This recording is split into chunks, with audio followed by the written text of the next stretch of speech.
Perkara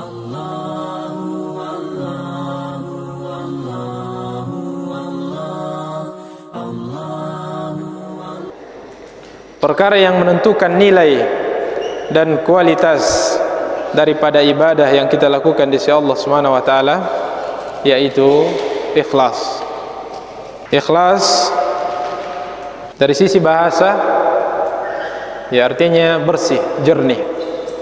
Dan ikhlas adalah memurnikan, ya membersihkan, memurnikan niat kita dari segala niat-niat yang memalingkan kita dari tujuan kepada Allah Subhanahu wa taala. Perkara yang sudah sering kita dengarkan, akan tetapi menjadi hal yang terus kita harus perbaharui pada diri kita. Setiap saat kita membutuhkan untuk memperbaharui hal tersebut. Kita sebutkan beberapa hadis atau sebelumnya. Perkara ini juga sangat sering berkali diulangi dalam ayat-ayat Allah Subhanahu wa taala. Ya, di antaranya yang tadi kita bacakan atau kita baca dalam salat kita tadi, wa ma umiru illa liya'budullaha mukhlishina lahuddin.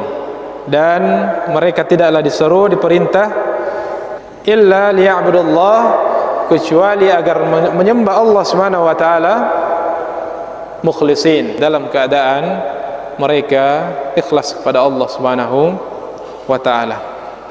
Dan ya bahkan ya dalam Al-Qur'an disebutkan satu nama surah yang merupakan surah yang sangat istimewa, qasirul lafadz, azimul faidah, satu surah yang sangat ringkas ayat-ayatnya, akan tetapi sangat agung keutamaannya di sisi Allah Subhanahu wa taala, yaitu surah Al-Ikhlas. Surah yang membahas tentang memurnikan tauhid kepada Allah Subhanahu wa taala, memurnikan akidah keimanan kepada Allah Subhanahu wa taala. Qul huwallahu ahad, dinamakan surah Al-Ikhlas karena membersihkan dari segala bentuk kesyirikan kepada Allah Subhanahu wa taala. Qul huwallahu ahad, katakanlah Allah Subhanahu wa taala Maha Esa. Dan juga ya, di dalam banyak disebutkan dalam hadis-hadis Nabi sallallahu alaihi wasallam. Keutamaan ikhlas. Nah, yang sudah sering kita dengarkan, yang pertama adalah ikhlas menjadi syarat pada setiap ibadah yang kita lakukan. Setiap ibadah yang kita lakukan dibutuhkan keikhlasan di dalamnya. Sebagaimana sabda Nabi sallallahu alaihi wasallam yang sangat masyhur, innamal a'malu binniyat, sesungguhnya setiap amalan-amalan itu akan dinilai oleh Allah Subhanahu wa taala berdasarkan pada niatnya. Wa innama likulli imri'in ma nawa, dan setiap orang akan diberikan balasan berdasarkan pada niatnya. Ikhwani fid din, a'azzakumullah. Maka setiap ibadah kita senantiasa harus dibangun di atas keikhlasan. Dan ini bukan perkara yang mudah. Kata ikhlas diucapkan sangatlah ringan, akan tetapi dalam prakteknya itu membutuhkan mujahadah, membutuhkan kesungguhan, membutuhkan evaluasi yang berulang terhadap niat-niat kita dalam setiap melakukan kebaikan-kebaikan dan ibadah kepada Allah Subhanahu wa ta'ala. Kemudian yang kedua, ikhlas menentukan kadar kualitas ibadah kita kepada Allah Subhanahu wa ta'ala. Kadar keikhlasan kita mungkin berbeda-beda, ya, berlevel-level kualitas keikhlasan kita dalam melakukan ketaatan kepada Allah Subhanahu wa ta'ala. Maka rubba amalin saghirin tukabbiruhu niyah, boleh jadi ada amalan yang kecil dari sisi keutamaannya atau dipandang kecil, akan tetapi nilainya besar di sisi Allah Subhanahu wa taala disebabkan karena niat. Wa rubba amalin kabirin tusaggiruhu niyah, dan sebaliknya boleh jadi ada amalan besar yang dikerjakan, ya, amalan yang keutamaannya sangat banyak, ya, bahkan kedudukannya sangat tinggi, akan tetapi orang yang melakukannya tidak mendapatkan pahala atau sangat sedikit pahala yang didapatkan, ya bisa niat, disebabkan karena niatnya. Maka niat perlu untuk terus dievaluasi. Ikhwani fid din, a'azzakumullah. Kemudian di antara keutamaan yang lain yang mungkin sudah sering kita dengarkan tentang niat ini adalah niat bisa membuat hal-hal yang sifatnya niat yang ikhlas bisa mengubah perkara-perkara yang sifatnya adalah mubah hukumnya, hukum asalnya, bisa bernilai pahala yang besar di sisi Allah Subhanahu wa ta'ala. Di antara contohnya misalnya, ketika ada seseorang yang mencari nafkah, ketika dia hanya bekerja sekadar untuk memenuhi kebutuhan keluarganya, maka dia hanya mendapatkan itu saja. Tetapi ketika dia hadirkan niat di dalam dia mencari nafkah untuk menjalankan perintah Allah Subhanahu wa taala, bahwasanya kewajiban seorang lelaki, seorang kepala keluarga adalah menafkahi anak dan istrinya, dan niat yang ikhlas yang lain bahwasanya sedekah yang paling afdal adalah sedekah kepada orang yang paling dekat kepada kita, atau sedekah kepada orang yang menjadi tanggungan kita. Maka niat-niat seperti itu yang dihadirkan, maka satu perbuatan yang kadang menjadi hanya sebagai rutinitas, adat, kebiasaan, bisa bernilai pahala di sisi Allah Subhanahu wa taala. Sampai tidur sekalipun bisa bernilai pahala di sisi Allah Subhanahu wa taala jika tidur diawali dengan niat untuk mendapatkan kekuatan untuk menjalankan satu ibadah. Seorang tidur di malam hari berniat untuk agar kuat berdiri, bangun, ia salat lail dan salat subuh, maka itu bisa bernilai pahala di sisi Allah Subhanahu wa taala tidur tersebut. Bahkan ia dicontohkan dalam hadis Nabi sallallahu alaihi wasallam, hatta luqmata tad'aha fi imra'atika laka sadaqah. Ya, sampai menyuap atau menaruh sesuap nasi, menyuap istri, seorang suami menyuap istrinya dengan satu kali suapan juga bernilai sedekah di sisi Allah Subhanahu wa ta'ala jika dihadirkan niat pada saat itu.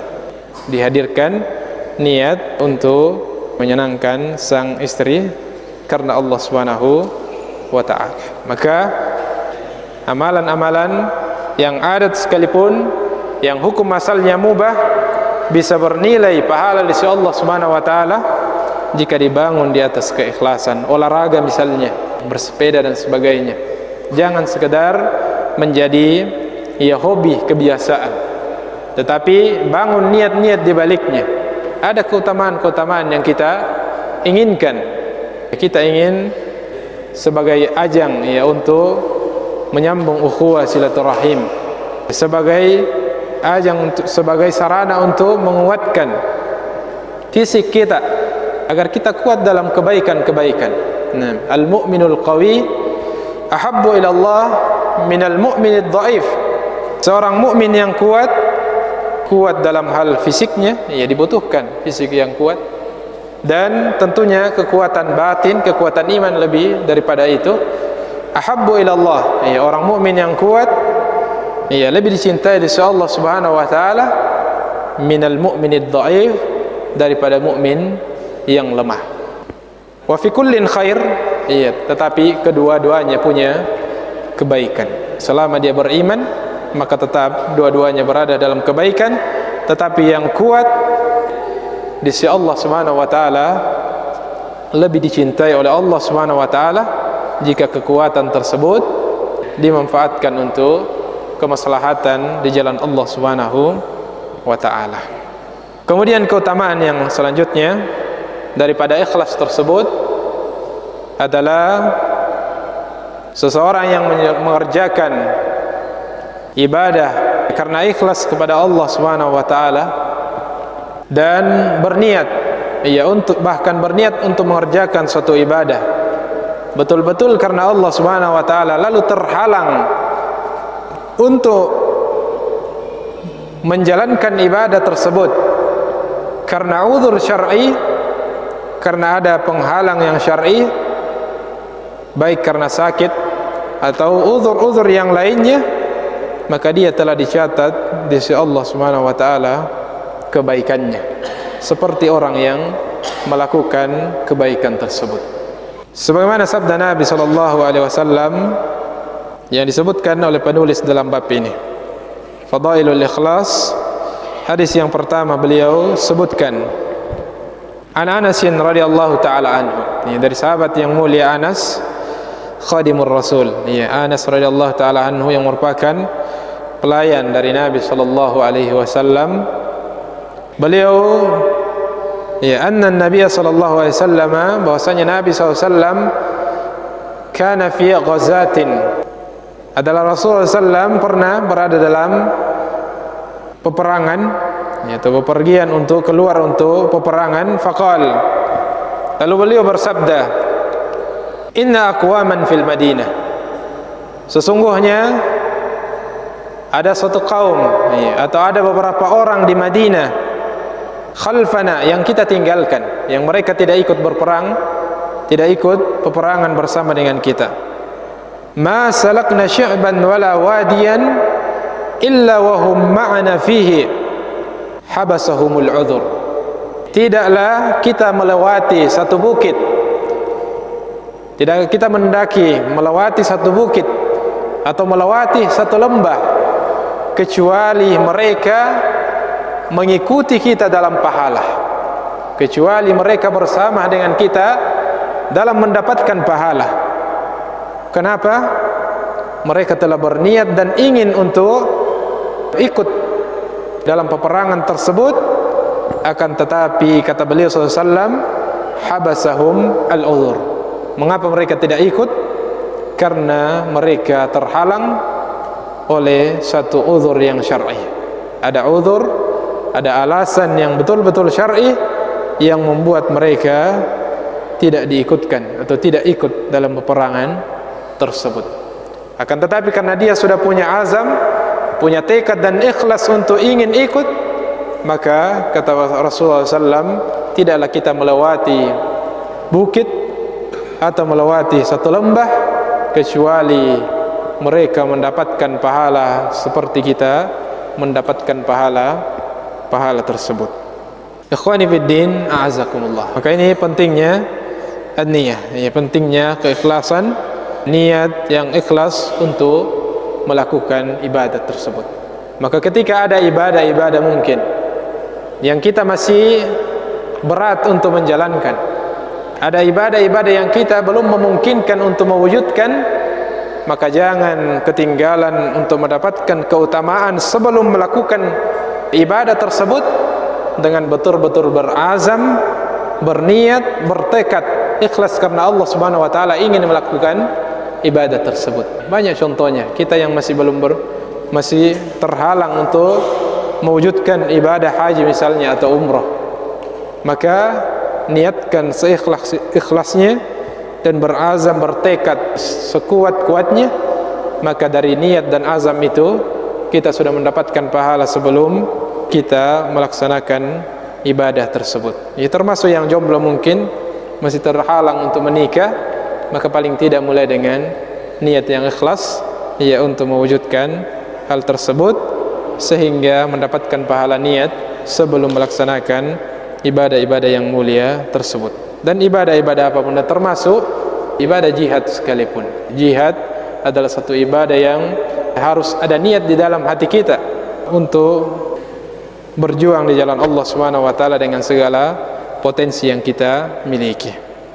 Kemudian itu yang pertama, keutamaan yang disebutkan penulis dalam kitab ini dengan mencantumkan hadis tersebut, bahwasanya niat membuat kita mendapatkan satu keutamaan yang kita terhalang untuk melakukannya, melakukan kebaikan tersebut disebabkan karena satu uzur, satu alasan yang syar'i, tetapi kita tetap mendapatkan keutamaan seperti orang yang melaksanakannya disebabkan karena niat kita. Kita telah berniat dengan ikhlas untuk melaksanakan kebaikan tersebut. Kemudian yang kedua, keikhlasan adalah yang disebutkan oleh beliau dalam kitab ini, keikhlasan adalah satu di antara hal yang membuat seorang hamba dicintai oleh Allah Subhanahu wa taala. Sebagaimana sabda Rasulullah sallam, di mana beliau sallallahu alaihi wasallam yaqul, beliau bersabda, innallaha yuhibbul 'abda taqi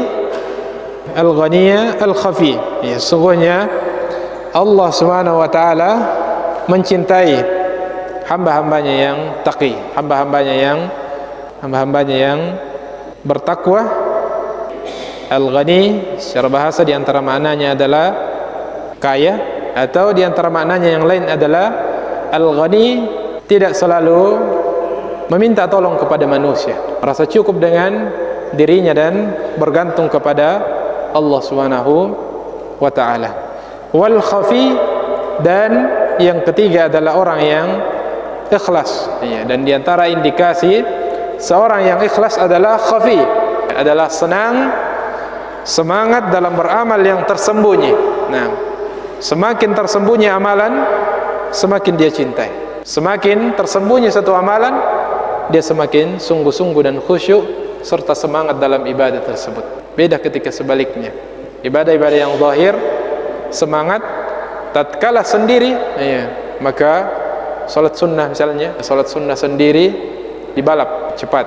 Nah, atau ya, ketika berada di rumah, ibadah-ibadah di rumah, ya tidak ada yang jalan.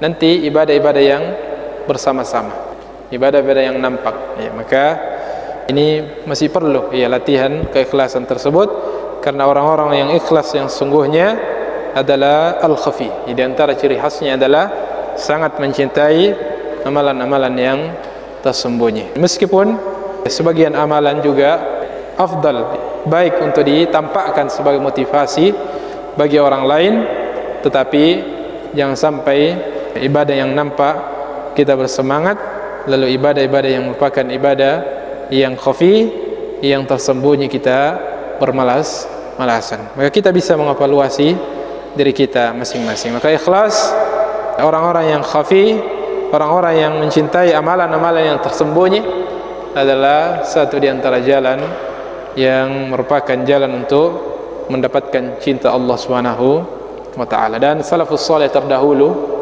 hampir di setiap mereka memiliki amalan-amalan istimewa yang tersembunyi, yang terkadang nanti ketika mereka telah meninggal barulah diketahui amalan-amalan mereka. Antaranya ya Zainul Abidin, yang merupakan cucu ya, atau dari keturunan Ali bin Abi Thalib, yang sangat cinta dengan sedekah sembunyi-sembunyi, bahkan menafkahi ya beberapa keluarga miskin kota Madinah tanpa diketahui oleh siapapun.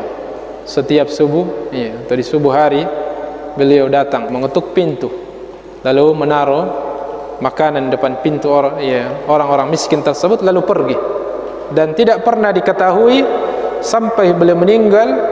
Nanti ketika beliau telah meninggal dan terputus ya bantuan tersebut, terputus sedekah yang rutin tersebut, yang tersembunyi tersebut, barulah orang-orang menyangka ya, dan mengetahui dialah pelaku amalan yang khafi tersebut, amalan mulia tersembunyi tersebut.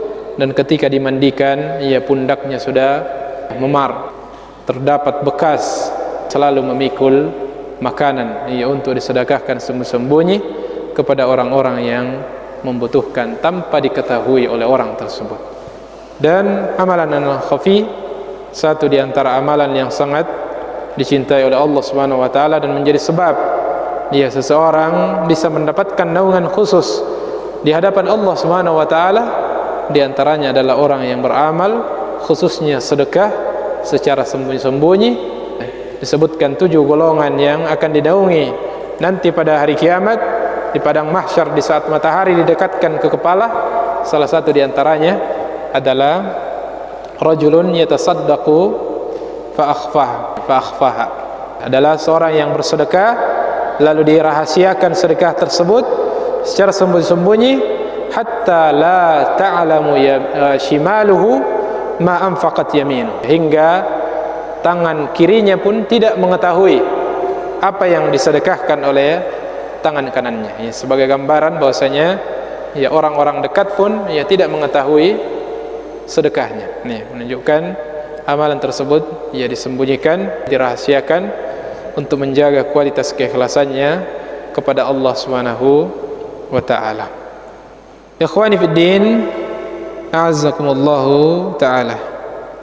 Kemudian keutamaan yang berikutnya disebutkan oleh penulis bahwasanya keikhlasan adalah min asbabin nasr min Allah. Ya, keikhlasan atau banyaknya orang-orang yang ikhlas adalah sebab datangnya pertolongan dari Allah Subhanahu wa taala dalam mengusung kebaikan apapun. Dahulu para sahabat dalam berjuang sampai dalam berjihad, berperang sekalipun, di antara sebab datangnya pertolongan Allah Subhanahu wa taala ya sampai dengan jumlah musuh yang tidak seimbang sekalipun, mereka tetap mendapatkan kemenangan dari Allah Subhanahu wa taala. Di antara rahasia kekuatan mereka adalah keikhlasan. Nih, sebagaimana sabda Nabi SAW, innama yansurullahu hadhil ummah bidha'ifiha. Ya, sesungguhnya Allah Subhanahu wa taala menolong umat ini di antara sebabnya adalah adanya orang-orang lemah. Mungkin sudah kita dengarkan juga, adalah di antaranya adalah adanya orang-orang lemah di antara mereka. Bi da'watihim, karena doa mereka. Doa orang-orang yang lemah, ya, orang-orang yang lemah kadang ya doanya lebih didengar di sisi Allah Subhanahu wa taala. Wa salatihim, dan wa ikhlasihim, ya, dan karena salat-salat mereka dan karena keikhlasan mereka. Ikhwani fid din, a'azzakumullah. Jadi di antara sebab datangnya pertolongan Allah Subhanahu wa taala ketika orang-orang yang mengusung kebaikan, mengusung dakwah. Kalau kita terlibat dalam aktivitas dan amanah-amanah dakwah atau amanah-amanah apa saja yang kita berada di dalamnya, ketika diusung dengan keikhlasan karena Allah Subhanahu wa taala, maka itu akan mendatangkan dan mengundang pertolongan Allah Subhanahu wa taala. Karena orang-orang yang ikhlas adalah orang-orang yang kuat, ya. Orang-orang yang ikhlas itu akan melahirkan energi, kekuatan, ya. Orang-orang yang ikhlas dalam melakukan suatu amalan itu akan mendatangkan kekuatan. Ibadah apapun jika dibangun di atas keikhlasan, maka itu akan ya melahirkan kekuatan, ya. Sehingga mendekatkan ya pertolongan Allah Subhanahu wa taala, sehingga mendatangkan dan menyegerakan pertolongan dari Allah Subhanahu wa taala. Ikhwani fid din, a'azzakumullah. Kemudian hadis yang berikutnya beliau cantumkan an Ubay bin Ka'ab, ya, dari sahabat yang mulia Ubay bin Ka'ab, anna Rasulullah sallallahu alaihi wasallam qaal, bahwasanya Rasulullah sallallahu bersabda, basyir hadhil ummah, sampaikan kabar gembira, ya, kepada umat ini, ya, sampaikan kabar gembira kepada umat Islam bin nasri wat tamkin, ya, dengan kemenangan dan kekuasaan.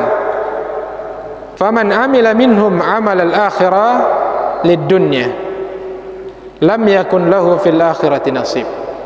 Ya, barang siapa di antara mereka yang mengerjakan amalan akhirat untuk mendapatkan dunia, lam yakun lahu fil akhirati nasib, maka di akhirat kelak sama sekali tidak akan ada bagiannya untuk kehidupan akhirat. Ini pentingnya ikhlas dalam beramal.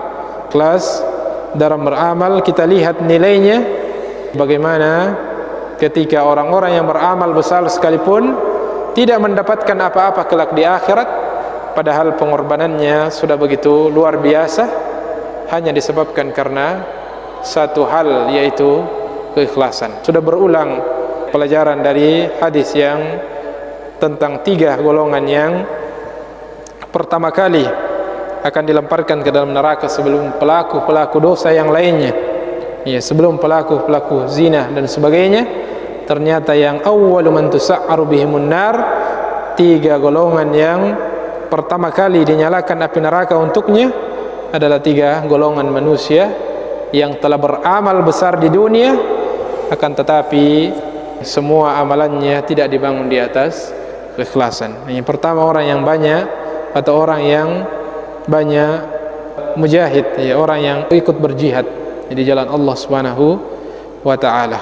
Ya, orang yang berjihad di jalan Allah Subhanahu wa taala, ketika diadili dia mengatakan fika ya Rabb, ya, saya ikut untuk mendapatkan ridhamu, untuk mendapatkan pahala darimu. Ya, maka Allah pun mengatakan kadzabta, engkau berdusta. Engkau ikut untuk mendapatkan julukan, untuk mendapatkan pujian bahwasanya engkau adalah seorang kesatria. Wa qad qil, dan gelar, ucapan, pujian semua itu telah engkau dapatkan sesuai apa yang engkau telah niatkan di dunia. Maka di akhirat pahala jihad yang begitu banyak, pahala jihad yang, ya, ketika meninggal dia seakan masih hidup, diberikan rezeki. Wala tahsabanna alladhina qutilu fi sabilillahi amwata, ya, jangan sangka orang-orang yang dibunuh di jalan Allah itu mati. Nah, bal ahya'un 'inda rabbihim yurzakun, bahkan mereka di sisi Allah hidup, diberikan rezeki oleh Allah Subhanahu wa taala. Semua keutamaan itu tidak dia dapatkan. Orang yang mati syahid dalam peperangan diberikan 72 bidadari, ya, baginya satu bidadari pun tidak dia dapatkan, bahkan nerakalah tempat tinggalnya. Orang yang mati syahid bisa memberikan syafaat kepada keluarganya, 70 keluarganya, ternyata tidak dia dapatkan, padahal perjuangannya sudah luar biasa. Dia sudah berdarah-darah, bahkan mati di medan peperangan, tetapi semua itu tidak didapatkan disebabkan karena satu hal, yaitu tidak ikhlas dalam menjalankan ibadah tersebut. Kemudian yang kedua adalah seorang yang bersedekah, juga dipanggil, diadili dengan pertanyaan yang sama dan dia memberikan jawaban yang sama, dan Allah mengatakan kadzabta, engkau berdusta, engkau bersedekah untuk mendapatkan pujian sebagai seorang dermawan, wa qad qil, dan engkau telah dapatkan itu. Maka keutamaan sedekah yang begitu banyak, keutamaannya tidak bisa dia dapatkan sedikit pun. Begitupun orang yang alim dan ahli Quran, yang ketika diadili dengan pengadilan yang sama, dia pun menjawab dengan jawaban yang sama, dan dikatakan kepadanya kadzabta, engkau berdusta, engkau mempelajari Al-Quran, mengajarkannya, pelajari ilmu agama dan mengajarkannya untuk mendapatkan pujian, wa qad qil, dan pujian juga itu telah engkau dapatkan di dunia.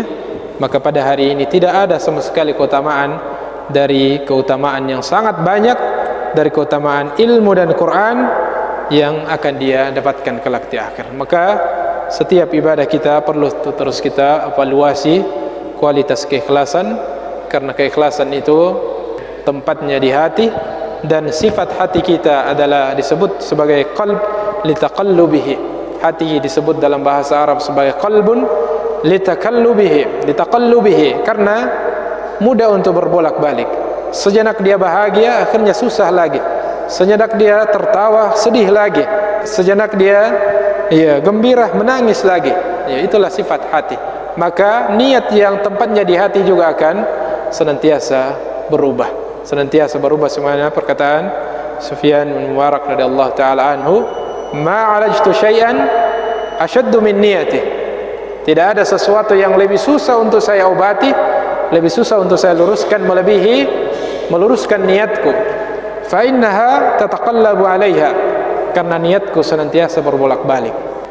Di saat kita mau mulai keluar dari rumah untuk menuju kebaikan, mungkin dimulai dengan langkah dengan niat yang ikhlas, tetapi dengan perjalanan, ya, akhirnya berubah niat tersebut. Begitupun dalam setiap ibadah.